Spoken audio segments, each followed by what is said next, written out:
Envy is typically a decently hard opponent because they play like a really jungle-centric game. Their entire team collapses on LirA's jungle quadrants, so whenever you invade, expect the whole team there. Now the rest of Envy has arrived.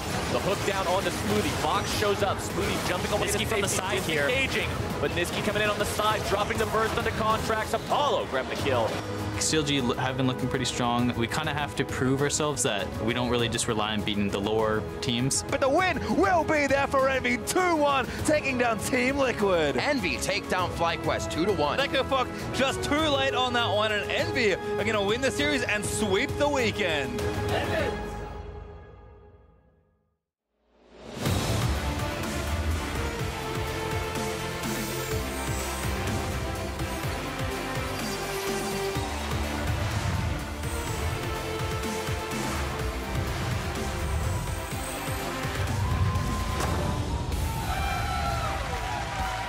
Welcome back to Week 8 of the North American League Championship Series. Teams return to our LCS studios here in Los Angeles, California, and the fans are out in force. We've got cosplayers galore, some Snow Day Bar. We got a Tristana out in the audience as well.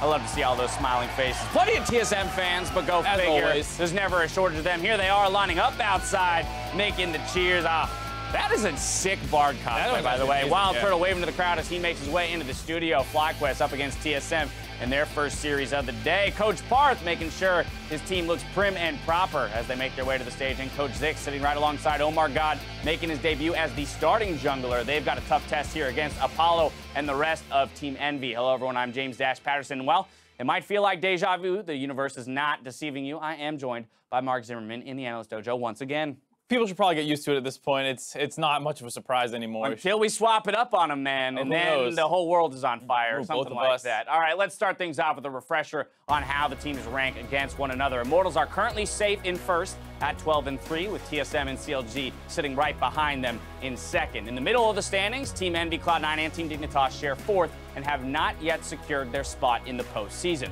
We'll see if they can pick up the wins they need with our matches today. And if you're tuning in on NALCS 1, your day starts with FlyQuest versus TSM, followed by Team Dignitas aiming to take down Immortals. On NALCS 2, the Battle Theater hosts Team Envy versus Counterlogic Gaming. Then Team Liquid get another crack at showing off their roster changes against Cloud9. And that's where we got to go immediately. Those roster changes. Last night, we saw Team Liquid showing off their new starting jungler in Dardoch. He makes his return to the team after about a year. Not enough, though, to come out with a win over the #1 team. No, and he didn't look great or terrible, which is kind of his story all split long so far, even his time on CLG. He had some high moments, had some low moments, but the big thing was, one of the things that was supposed to happen with this is they were supposed to be able to get Mickey along with it. And so they got some early leads this game, but it did feel like they still struggled to close it out. Golden Glue got outperformed for the most part by Pobelter.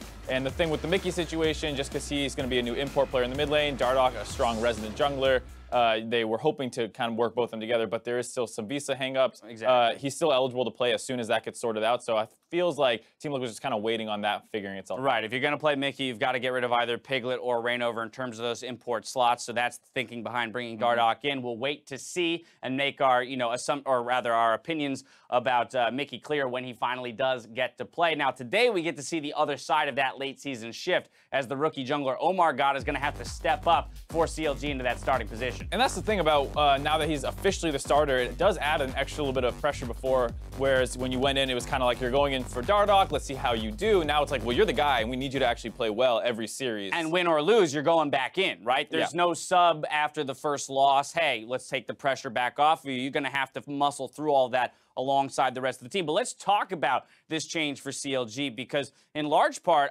we talked about it a bit yesterday. To me, it feels like a move that's going to benefit the other 4 players on the roster quite significantly. That's what you would assume, given the fact that there seem to be some disagreements in the kind of direction of the team. You heard them talking about that a couple times. And with OmarGod subbing in, or now taking over, and hopefully just fulfilling whatever the team needs of him, the other 4 members can get him to come to their lanes and do whatever they need him to do, as opposed to having their own vision of what the jungler wants to do. That should lead to a better performance out of the laners, ideally, as well as to increase the rate of improvement because there's no longer these kind of tensions in the team environment. Right, and as he moves into that starting position, let's take a look at the schedule, the teams that he's going to have to face in these final 2 weeks of play. For CLG, most notably, this week they're playing Envy and Phoenix 1, and when it comes to the transition to the starting roster, this poses some very interesting matchups for OmarGod. He's got, of course, LirA on Team Envy, a top-tier jungler, as well as Mike Young. Both very aggressive. However, expected wins in terms of how the teams match up against each other. Right, and that was the thing you even heard aphromoo kind of saying in that little intro bit, whereas if you invade LirA's jungle, get ready for a collapse. So it's going to put a bit of a test here on OmarGod right away, making sure that he's being smart about his jungle pathing and invades, because LirA and the rest of MB like to key off any kind of mistakes the enemy jungler is going to make.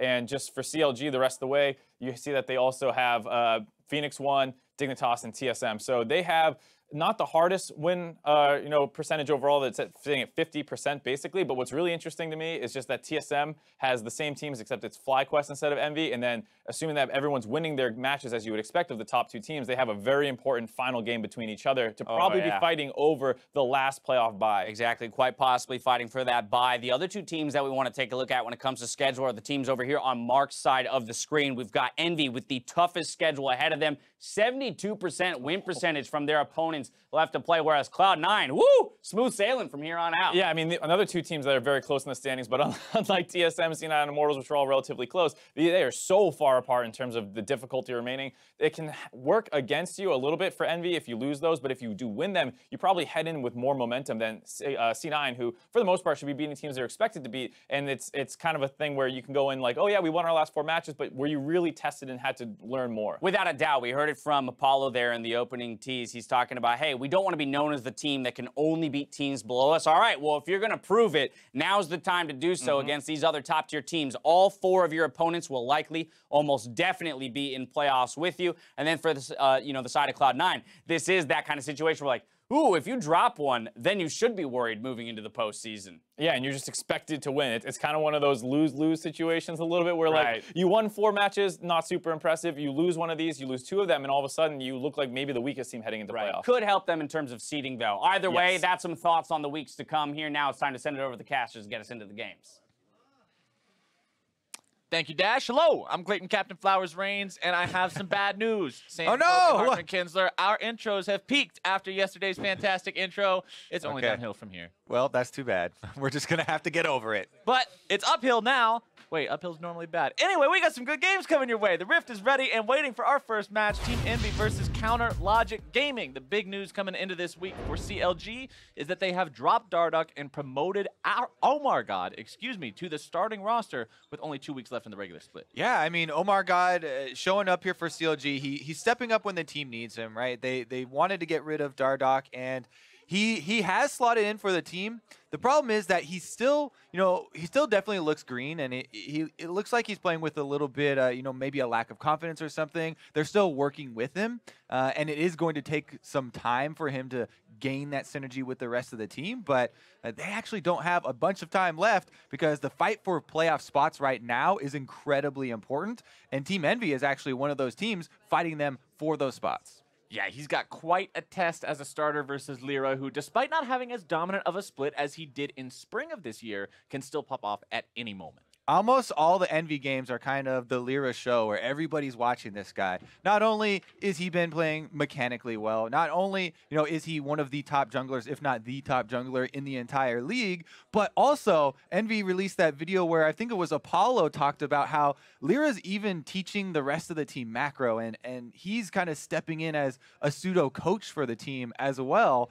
It just kind of seems like the legend of LirA keeps on growing, and there's almost nothing that he can't do. And as we said, Envy are one of those teams tied with Cloud9, tied with Team Dignitas, and they beat both those teams very recently. So they're in playoffs basically. We're kind of considering those top 6 teams, and it's about are they going to be able to move up the standings and as they were talking about, beat the top teams. Right. This is not the Envy that we saw have to play in the promotion tournament in Spring Split. This is an Envy that's now a potential real contender. And today they got to fight up against one of the other contenders in CLG. So let's go ahead and take a look at the starting lineups for both the teams squaring off today. On the blue side, Team Envy with Seraph in the top lane.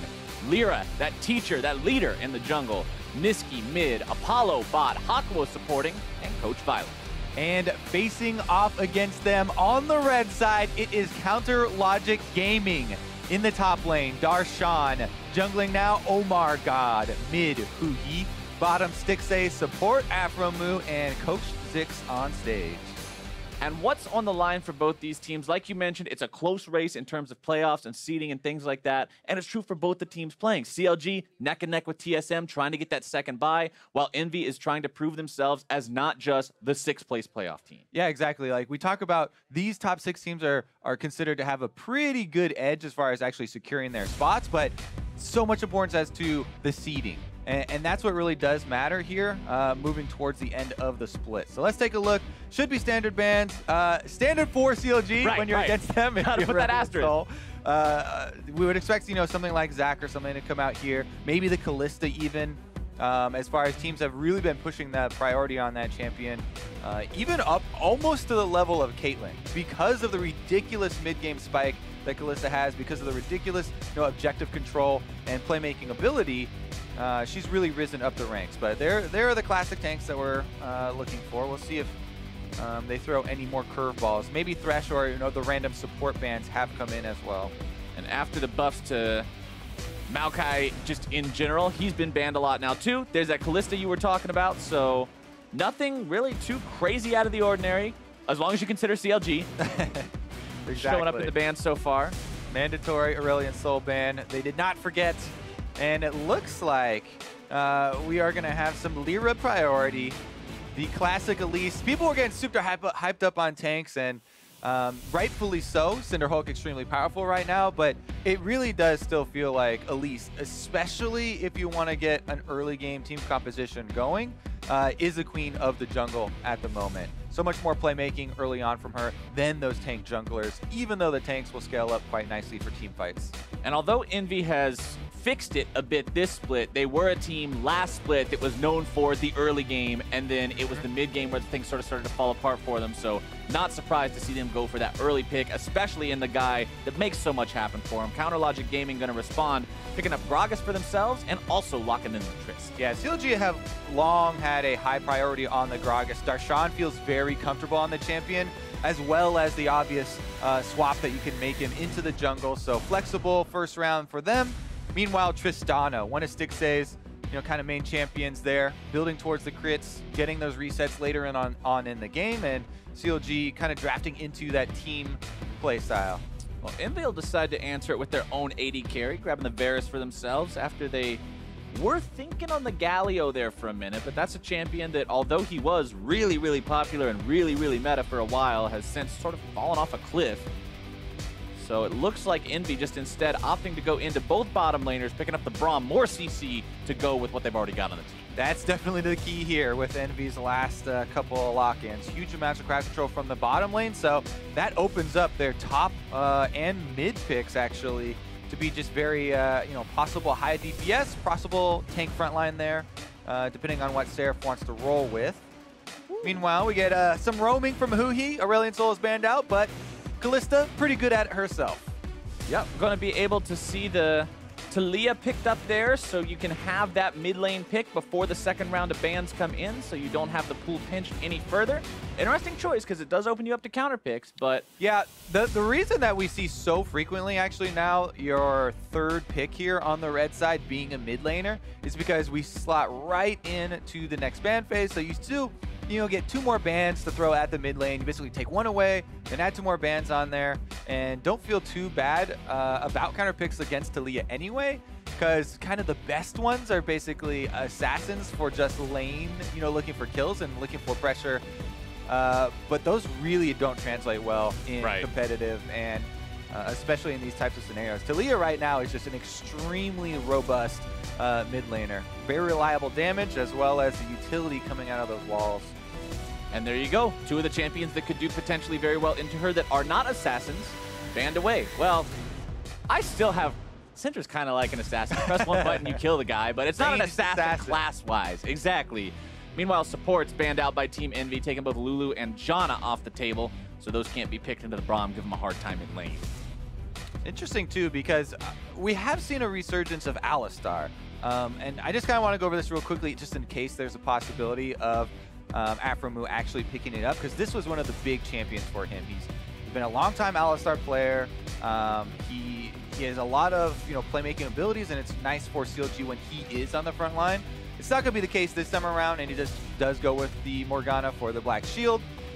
for all the crowd control they're facing, but I will keep, cautioning against that for enemy teams of CLG, because I really do think, especially with the recent round of buffs, that Alistar, is definitely back and will be here to stay.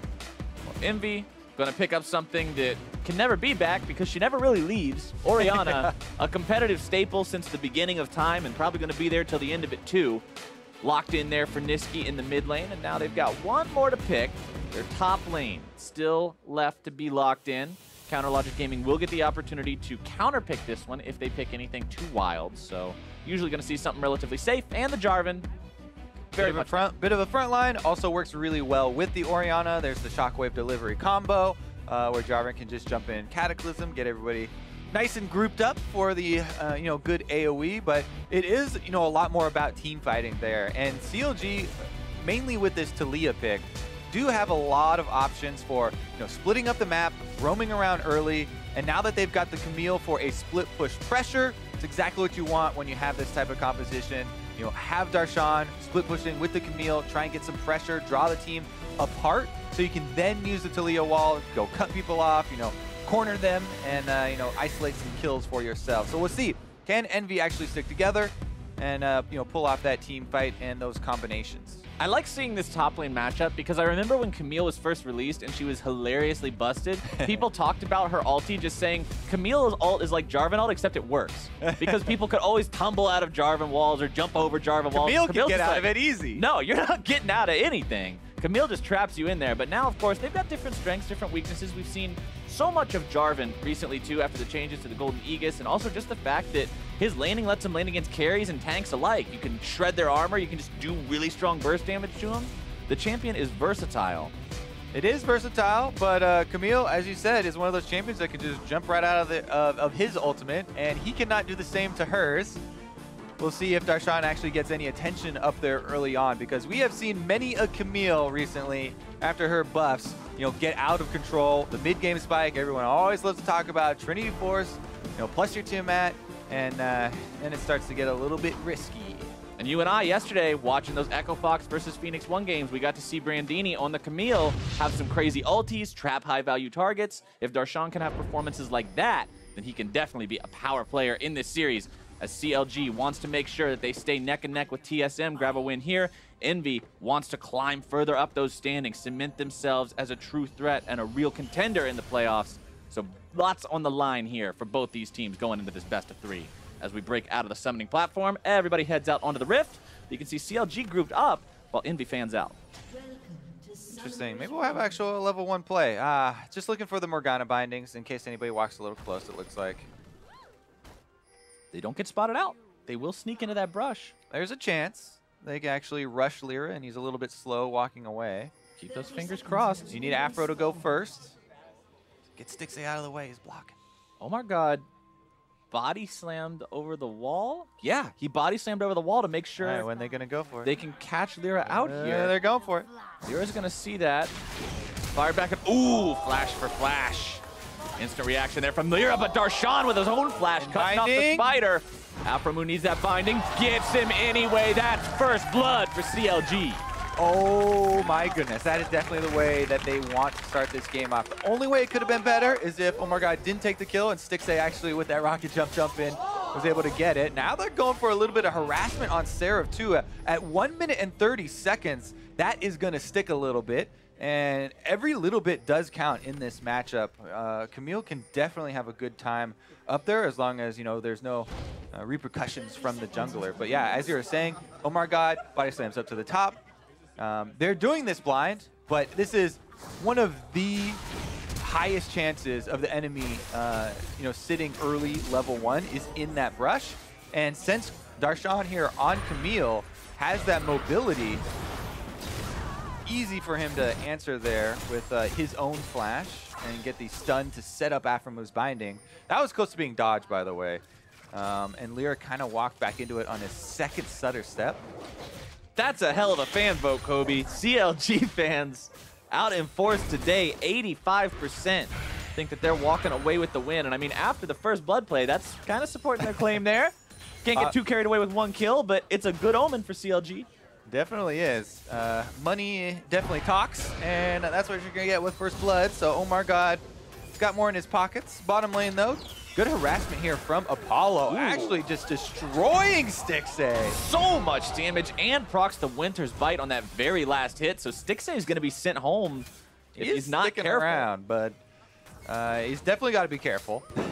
He'll get that Warlord's Bloodlust to proc up a little bit of healing, but I mean, level 1, you're not getting gigantic multi-100 HP heals from that thing like you see later on in the team fights as the game gets towards its ending. So Stixxay really has to respect what these two can do. The Braum potential lining up that Winter's Bite. LirA wants to take advantage. Darshan used his flash to get the first blood on him, so he's going to revisit.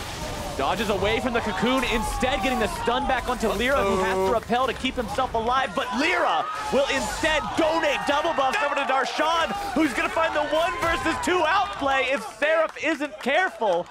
Good lord, man. Where's Huhi at? Yeah, Huhi. Oh, now he gets the idea. Huhi's like, okay, hey, bud, catch you later. Flashes to go take it. I would have given that to Darshan because, as we said before, it. Yeah. Plus, back to this team composition, the Camille. The quicker you can get her to that Trinity Force and then Tiamat, the quicker she absolutely takes over the game. We've seen already the mobility on display, and that is biggest strength here for Camille. You know, she has dueling power, but huge mobility. So if she gets fed, it's really hard to deal with it. Cocoon, a little wide there. Darshan lands the stun onto the low health jungler here, and then punishes LirA for coming back. Seraph does not hit the EQ, doesn't get the knockup, doesn't get the damage, has to flash over the wall.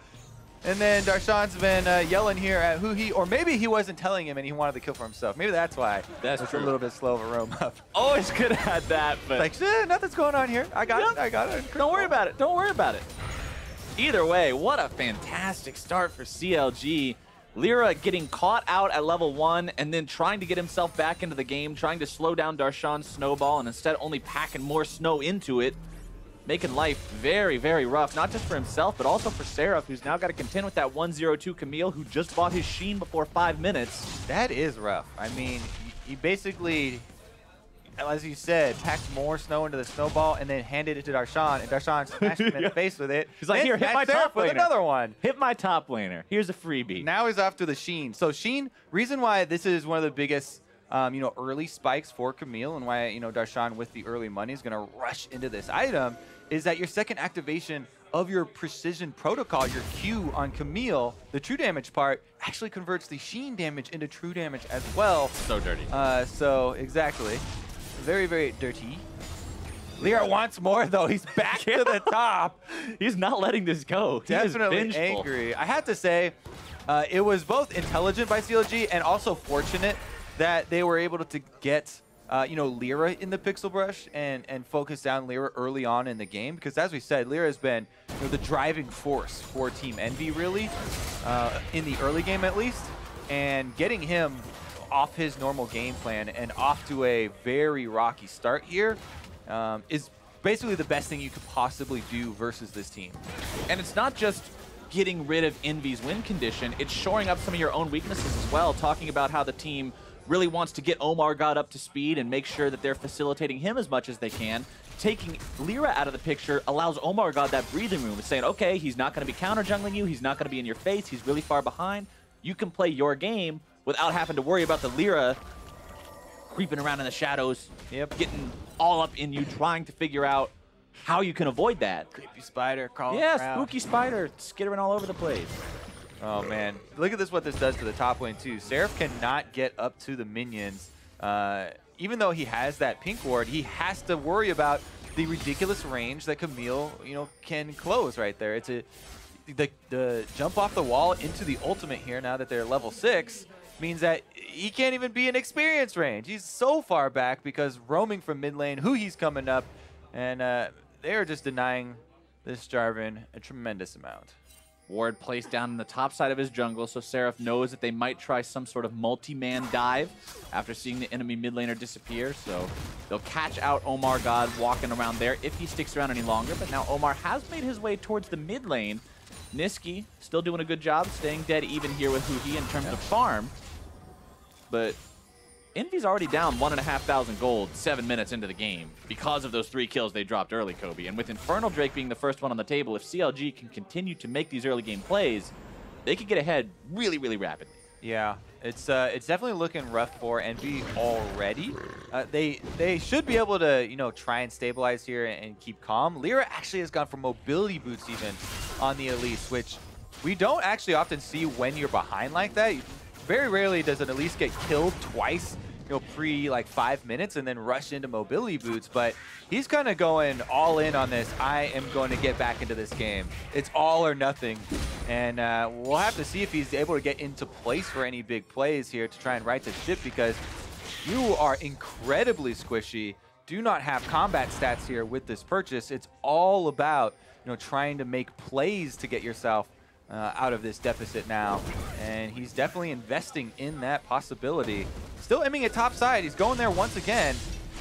All right, do it. Darshan trying to jump himself away. The Cataclysm interrupts it. They will blow the flash for that one. Nice timing. Definitely good ult there by Seraph, trapping Darshan and forcing his flash, but they are unable to get the kill, so we'll see if that flash really matters. In exchange for the gank on top side, CLG starting up this Infernal Drake, even with the wards here. Darshan not actually getting back on the top side, though. Instead, keeping Seraph there, healing back up, forcing him away, maintaining lane dominance. Huhi with the ulti in the bottom lane.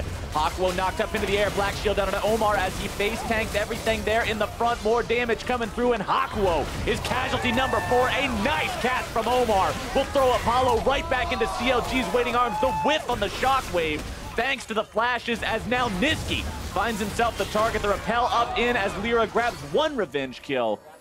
Seraph now closing the gap, making the flank into the back lines, but rooted up. The TP also coming in. A double kill from LirA, but Darshan has made his way into the mix now. Seraph gets taken down. Afro binding. More and more with the fighting. Constantly these teams trying to make something happen out of this. Well, they're going to chase him back up the river here. Darshan wants LirA again, but Nisqy's there for a shield, maybe? So close, but a nice dodge away as Darshan gets the kill onto the spider, and Nisqy finds himself now cut off. Hakuho has respawned, working his way towards this fight. aphromoo taken down by Nisqy. Hakuho jumping in, looking to keep Nisqy safe. The stun on Darshan. He might just find himself outplayed here. A double kill for the Envy mid laner. Oh, it's getting bloody here down at the bottom side of the map, and in the end, it's actually not that bad for Team Envy. Let's take a look at how it all started out, because it could have gone a lot worse. CLG get the 4-man collapse here onto the bottom lane. Omar holds on to his ultimate on Gragas, knowing he's against Braum, knowing that Braum just putting up the Unbreakable would just block his ultimate, so he saves it there and they get the kill onto Apollo. It's looking great for them here until Omar with the re-engage, and they see Seraph on this ward. So everybody else from CLG backs off, but Omar, low health down there, has to stay in and goes down. Then Darshan is able to teleport in, but that's already been 2 kills picked up for Team Envy here. So even though they answer, the early people died so early on that already Braum and Varus here are running back out onto the field, as you can see on the mini-map. So Darshan chases down the extra kill here onto LirA, takes him a little bit further away, and his ultimate actually, really nice dodge right there. But the key, Braum does finally join. He died so early that he's able to get here and make sure that Nisqy doesn't die to Darshan in the end, and it's only that extra kill. So all in all, not too bad for Team Envy. They did delay the dragon. It looks like CLG still going to return to that area, though, and they actually could pick it up, even though they don't have vision on LirA. They have plenty of wards around the back of the Drake. 4 for 4 in that huge, bloody, drawn-out fight. And CLG getting the Drake here could be a nice payoff for themselves in the early game. Grabbing that extra power, going to make them stronger in team fights. Going to make Darshan a lot scarier, especially as that damage-heavy top laner, working on that Trinity Force that he's really close to getting. 800 gold away from being able to complete that one. As LirA counter jungles a little bit here. Has the pieces, at least, of the completed Runic Echoes there in the jungle, but still behind. The double kill doing work to get him back into the game, though. Yeah, I mean, he's definitely feeling good about the chaos, basically, that happened. Because if he stood in standard lanes and they kept on going as planned, it would have been even worse. In the end, though, CLG do pick up that Infernal Drake, so they've got some extra scaling there in their pockets. And Darshan is still a problem. Yeah. You know, yeah, Seraph did get 1 assist down there, and the team got a bit of gold out of it, but it's still a little bit scary for him because Darshan is going to be very close to his Trinity Force here. I like the fact that Seraph went for the early Ninja Tabby. He's trying to play it defensively, just trying to say, okay, I can run away from him, I can defend against his attacks. He's not trying to be the hero in the top lane going up against someone who's fed like that. But at the same time, if you look at the score lines, Huhi's just as fed as Darshan is. 2-1 and 3 on the Taliyah. Went ahead and rushed Mercury Treads before anything else. So taking a defensive stance against that CC for himself. But the gank in mid lane from Darshan wants to go for Nisqy. Gets the ulti down so he can't run away. The seismic shove back and the cast from OmarGod seals his fate. They don't even let the shockwave complete, and CLG trying to push for the first turret bonus gold as well after it. They have Tristana, bottom lane is rotated up, and it's an instant objective after that kill.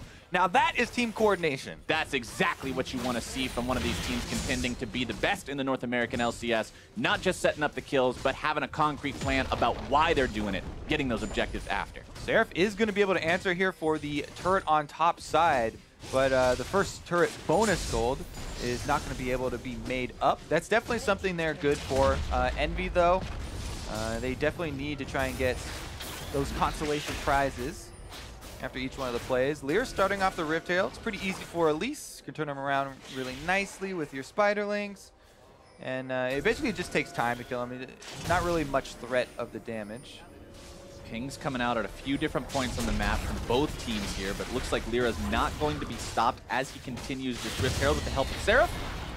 And they will put that one on LirA with those mobility boots. Means he can get to whichever lane they think it's most appropriate to drop that in here in the next 4 minutes. 9 times out of 10, that's going to be mid lane. Let's take another look here, though, at the gank. Darshan sets it all up with the stun. That means that it's very easy to land seismic shove for Huhi.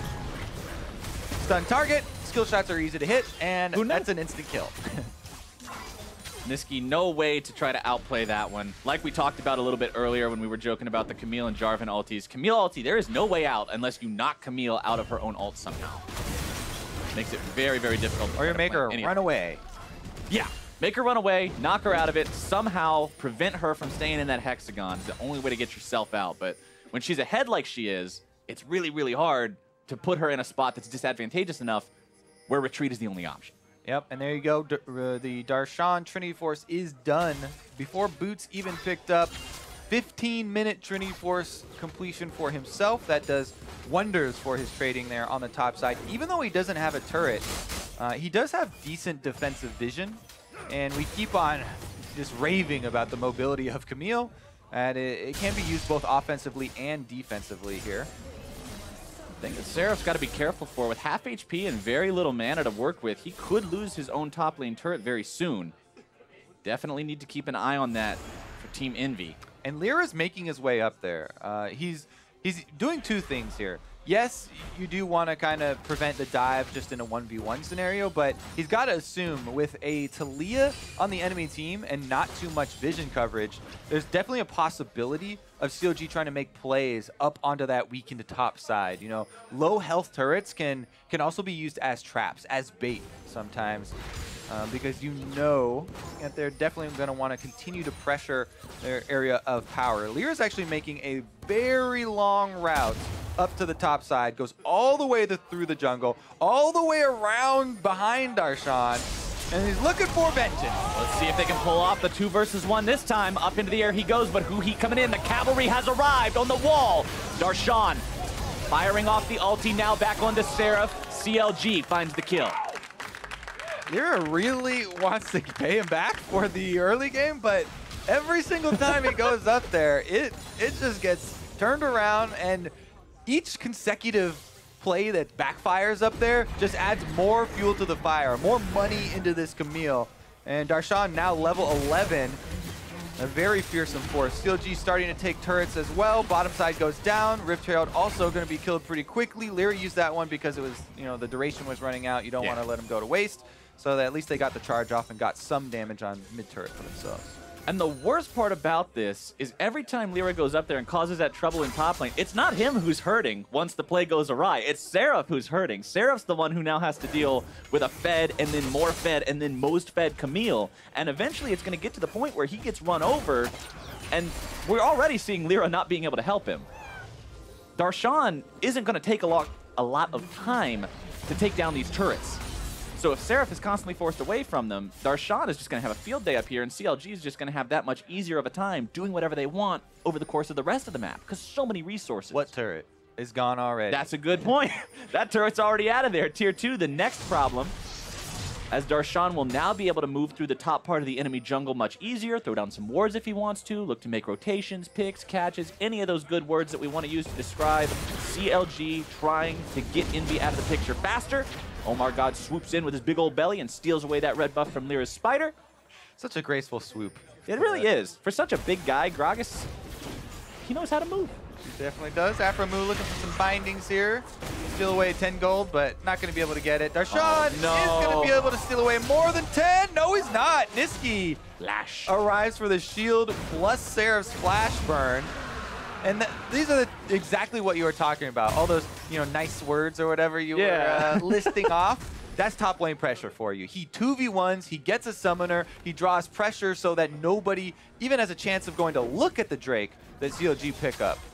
And now CLG have put themselves into the mid lane. They're saying, okay, we've got so much pressure top side. Let's go ahead and complement that with threats elsewhere on the map. They push up towards that tier 2, take about half the HP off, and now everybody else is joining the Darshan party. Where's my invite? Stixxay on the Tristana be able to... Oh my goodness, that's just too much. They wall and 5 people able to instantly burn down this turret. CLG here continuing to snowball quite nicely. 19 minutes into the game, worked up a very nice gold lead for themselves. And just to add more insult to injury here, another Infernal Drake is coming up. The best snowballing Drakes here. So they've got to feel pretty good about that one. Apollo trying to answer back here on the opposite side of the map, get some more money for Envy, and keep him in this game. And it's really nice for him to get solo gold on the local gold for that turret as well. Seraph though. Oh no, kicking a guy when he's down like that. Omar and Afro and Stixxay, the whole Rude crew just takes Seraph down. Rude crew. The whole Rude crew. The Rude boys coming to town in the top lane. Darshan though by himself now.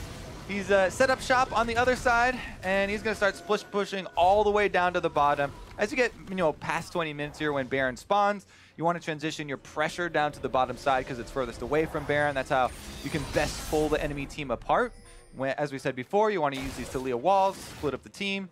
And Darshan very confident at the moment. He's actually going for a Titanic upgrade to the Tiamat rather than the Lifesteal. Lifesteal for Ravenous is a little bit better if you are hard committing to a split push and you're going to stay one-on-one and you want to get your healing back up off the minion wave. But if you are going to have a little bit more flexibility for team fighting, you always want that baseline of HP, and that Titanic is going to give that to you as well. It's not like Camille isn't able to heal up off of her other sources. It's just a little bit less without the Ravenous.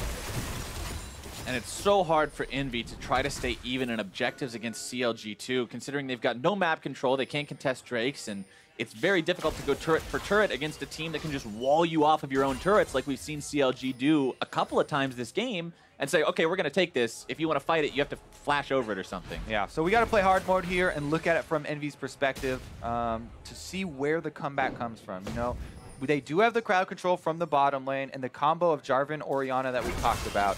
Now this is going to have to be used in combination with some surprise tactics, right? Control wards in your own jungle brush so you can, get some fog of war to work with, and then maybe you can pick someone off from CLG, but they actually get caught in their own jungle and now they're walled off. Envy stuck in a really bad spot between the wall and a rock in a hard place, and Hakuho is going to be stunned up, but aphromoo the first one to drop. Stixxay jumping away, and Envy turned that aggro around. They get the last laugh here. aphromoo does go down, and CLG a little bit stunned after that one. Darshan's right back to his old game, though. Taking down the turret. Trinity Force, Prox doing decent work there. Envy very happy about that kill, though. They need any gold that they can get, and it looked like they were in a very bad spot. Nisqy had to use both summoners to get out of that, so they may still pay for that later, but they're happy to get the gold off of aphromoo at the least. And that's something you always want to see, is when somebody does barely get out of a situation and they have to blow both summoners, you want to see the other team make a plan to do something against that particular player while those summoners are still down. That's what's on CLG now, is that responsibility to say, Nisqy has no summoner spells. How can we make this fight work out for us? And it's Envy's responsibility to say, let's avoid that. Definitely true, doing their best so far. LirA actually walks into Stixxay. Whoa, so much damage coming out from that Tristana as OmarGod comes around from the side. Hakuho providing some peel, but that spider's not getting away. The patience here from Omar, you know, with these ultimates on Gragas here, he's saving them until he's, you know, fairly sure that the enemy has no more escapes. Has been able to nail the last few. Darshan already used the tumble right there, so it gets locked in with the turret. Meanwhile, Huhi grabs the kill on the Nisqy. Ask and ye shall receive, Captain Flowers. They wanted to punish the Orianna, no summoners. They found him out in the middle of the map. Didn't even have to see what happened. You can fill in the blanks there. Yeah, pretty much pieced that one together just based on the details as Darshan takes down the tier 2 in bottom lane, while the rest of CLG moves their way on to Baron. They realize they've got the threat across the map, they've got the enemy mid laner dead, and there should be no real contest for this objective, as Envy's just not even acting like they're going to try. CLG looking pretty good here. They've kept the pace of this game, you know, very quick, continually pressuring objectives, continually splitting up the team, looking for picks, and finding them. Here's a recap.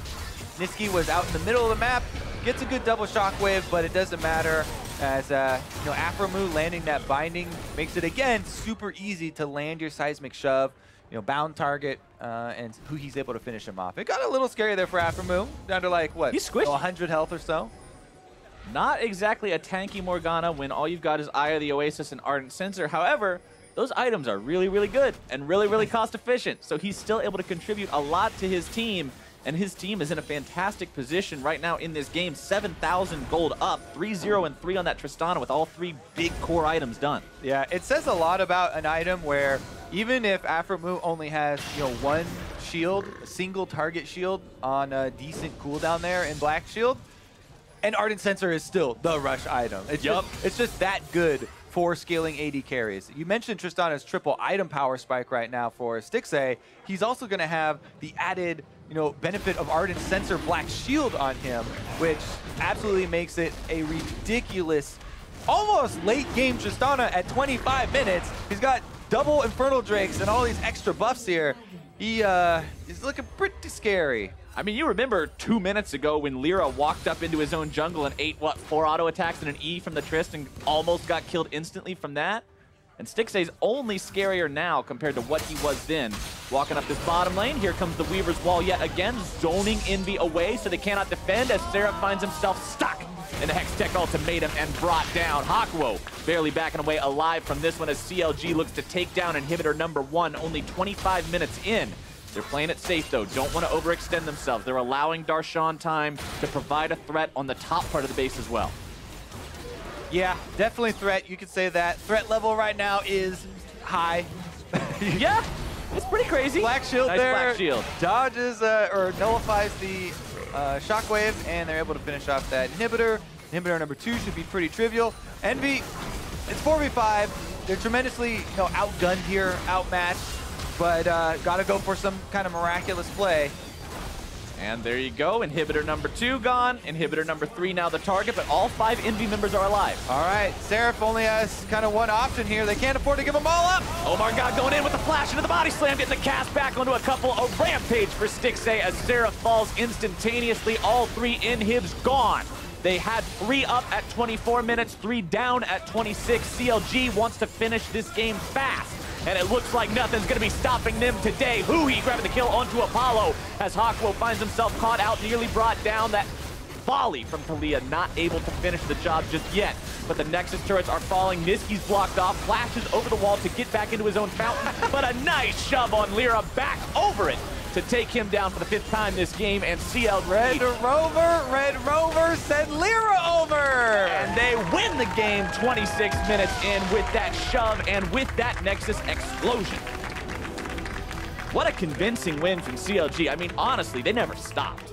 Exactly. So when oftentimes we see early game, come out with, first bloods before minions and stuff like that, and it translates into a pretty bad first couple of minutes for one team. We'll be like, okay, that's one thing, but how does this team, keep up the pressure? How do they use this early benefit to actually end the game early? CLG through the mid game, continually pressing those objectives, continually splitting there with Darshan, finding the 1v2 outplays, finding the 1v1 outplays, and they actually kept up the pace of this game really well. So even considering the very fortunate start that they had, you can definitely say super well played by CLG in this opening game. And it seemed like LirA got so frustrated with that opening gambit. I would too. His returns to top lane over and over that just didn't work out, and Darshan stayed cool. You saw the great timing on his hook shots, being able to get around like that, navigate those skill shots, and outplay his opponents, and LirA just could never get his footing back. Yeah, LirA couldn't get any sort of early game pressure back, and when Elise has that happen,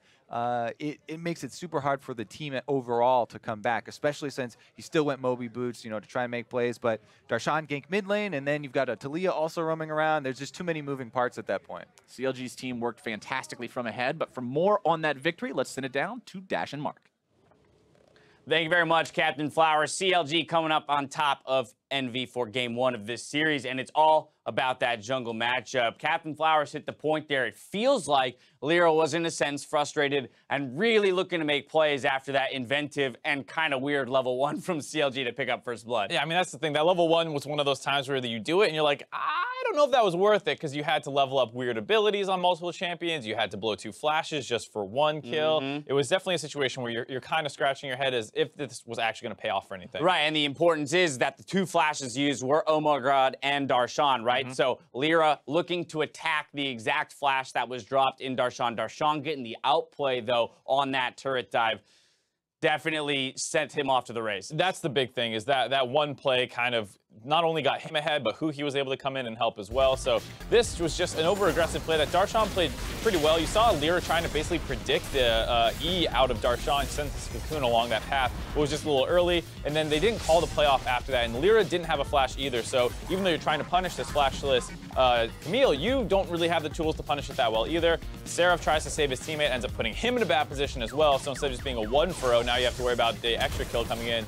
And there you see, right away. Flash is unnecessary, but still gets the kill. Huhi might not have known that Seraph blew his flash earlier. So now, but now I want to talk about the junglers and how they matched up, because this is very important, right? LirA did identify that he wanted to take advantage of the lack of flash from Darshan. And it's important because if you look at traditionally how CLG was playing, whenever Darshan ends up on a carry like Camille, the entire team seems to kind of focus and tunnel around that. And you see with Dardoch on the team, 12% jungle proximity. That's Dardoch's average over all games that he played with CLG. The number on the right that you're seeing for OmarGod is his top jungle proximity in this game in isolation. So spending less than half the time that Dardoch would normally spend near his top laner. So that means that Darshan was doing some serious work alone. Right, and that's the thing, is if you come in with a game plan of, okay, whenever CLG's on a carry, they try and snowball him really hard. Dar duo, all that stuff has been built up over the course of the season. Right. Even though OmarGod is the one stepping in, you still expect them to play around this hyper carry in a sense in Camille. And for the most part, they never did that, and they focused elsewhere on the map. And it did feel like Darshan on his own understood that he was in a different situation. Right. And he played back and more reserved than we're used to seeing a little bit. But it didn't feel like Envy was aware that he was not going to be aggressive in the top side. All right, so CLG gets some quick advantages early in the game. Of course, we did have a crazy 4-for-4 skirmish down in the bot lane, but once we moved into that mid-game portion, 13 minutes onward, we saw a lot of really slick plays out of CLG in terms of movement, right? This is where we can clearly see the difference in skill from team to team. Yeah, and I mean, this is the kind of stuff that you sometimes look at lower tier teams, you see them get a pick off and a kill, and it's like, great, what else do we get? Well, CLG is taking objectives with a single kill in the mid lane. They're all grouped up, they 5-man force. Here, using Taliyah wall very intelligently against Envy, able to force down this turret without even getting a single kill. And this is the kind of stuff that really separates great teams from middling level teams, because they don't need anything to really snowball that lead. Right, exactly. Envy is just as capable of getting that mid lane pick as CLG is, right? And, reverse the situations, I'm sure Envy can, execute on that play.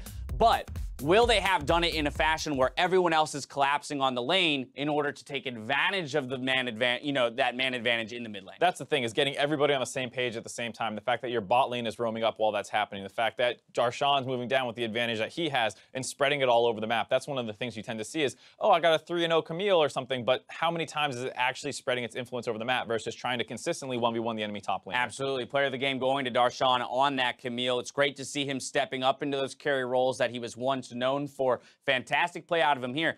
Let's return to the jungle conversation, though, because this was OmarGod's debut as the starter. Obviously, we've seen some games of evidence. How do you feel he played? It's a bit of a question mark just because it did feel like he was not super influential in the outcome of the game. It felt a lot like Envy overforced at times, CLG punished appropriately, and then they did what CLG's known to do, which is group up and work together. But the tricky thing is that they have brought him in order to do that stuff better exactly. So it's a situation where it's like, yeah, the team looked really good. OmarGod, not so much, but he's brought in to be a team player. That's what I was going to say. To me, it feels like he's slot into that role phenomenally where you're not... He's probably not going to pick up a ton of POGs, and that's totally okay. You've got some other playmakers on the team. aphromoo, one of those playmaking champions. You've got Darshan looking at the carries in the top lane. Even Huhi at times has his breakout performances. We just need someone that's a rock in the jungle. Exactly, and it felt like he was with his team at all points, never somewhere else, never over-forcing, and just letting the game kind of come naturally to CLG as they had an early game lead. What does LirA do differently here in Game 2 to take advantage of the rookie jungler? It's a little bit of a question mark just because he picked Elise, early game champion, got set behind early on off some CLG aggression. Double down on Moby Boots That's early. exactly where I was going to go. Yeah, so he fails the dive in the top side, doubles down on Moby Boots. There's a crazy early game skirmish, but he's still pretty ineffective at this point. And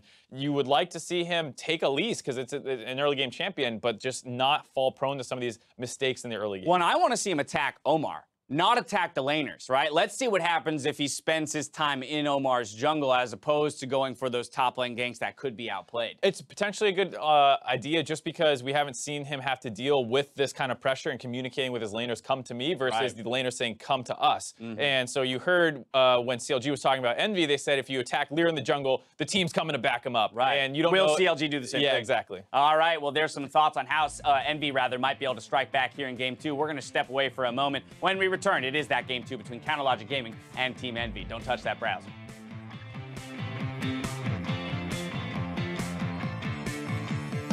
Do you guys know that trivia is dumb? Oh, that's toxic. Yeah, that's just toxic. Very toxic. Yeah, some floating pump trying to collect. Alright, guys. Instant reaction there from LirA, but Darshan with his own flash cutting off the fighter. aphromoo needs that binding, gets him anyway. That's first blood for CLG. Back up, back up. Multi-verse. Watch out for TP. He's gonna get stunned, Orbital. Jarvan's coming. Jarvan up here. All 3 inhibs gone.